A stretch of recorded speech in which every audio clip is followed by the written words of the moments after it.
Hello mga ka-OTB, buhay mag-isa lang ako sa condo unit. So, ayan, manggano muna ako ng bigas. Ayan, magsasaing muna ako. So, you can see, ayan, binalik ko na saan ko kinuha yung bigas. So, ayan, syempre, lagyan natin tubig para maluto. Ayan, ayan. Ayan, tintinan ko, ayan. Punasan natin yan para hindi masira yung nating rice cooker, okay? So, taneng, magluluto tayo ng broccoli. Ayan, yung broccoli na yan, napaka-healthy yan sa katawan natin. So, ayan, healthy living tayo ngayon. Ayan, hugasan muna natin. Syempre, may mga bacteria yan sa loob. Kaya kailangan, hugasan natin yan. At ayan na nga, ginayak-gayat ko na siya. Ayan, hiniwa-hiwa ko na siya ng mga maliliit. Pino. Ayan. Ayan. Nakikita nyo. Ayan. May tinatanggal na ko dyan yung mga matitigas dyan kasi hindi nakakain eh. Sa mga matatanda na, ayan, hindi yan nila makakain kasi matigas nga. So, ayan. Dahil na healthy yan. Napaka-healthy talaga niyang kainin. So, ayan. Ginayat-gayat ko na ulit. Ayan. Kikita nyo, napakaganda ng broccoli na to. Ayan, napaka-healthy pang kainin. Ayan, prutas, vegetable tayo ngayon na, vegetable. Hindi siya prutas ha, vegetable. So, siyempre, gagayat din na tayo ng mga sibuyas at saka bawang at saka kamatis.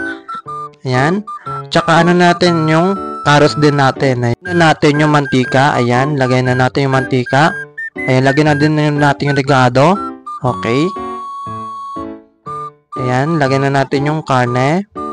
Okay, paminta. Okay, ginisamik. Mamasitas, oyster sauce, at saka toyo. So, ayan, nakita nyo na.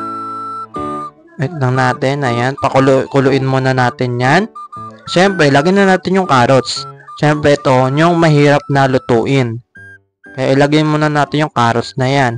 Kasi matigas yan eh. Okay. As you can see, ayan, halo-halo natin, halo-halo. Halo-halo na natin, ayan. Ayan, syempre, para maluto siya ng maayos. Ayan.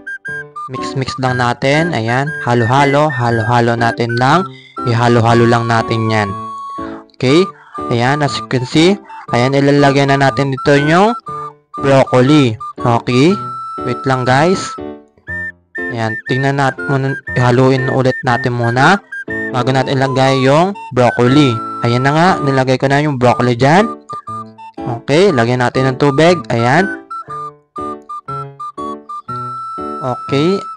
As you can see, ayan, lagyan natin ulit ng ginisamik. So guys, ito na yung finished product. As you can see, napakaganda.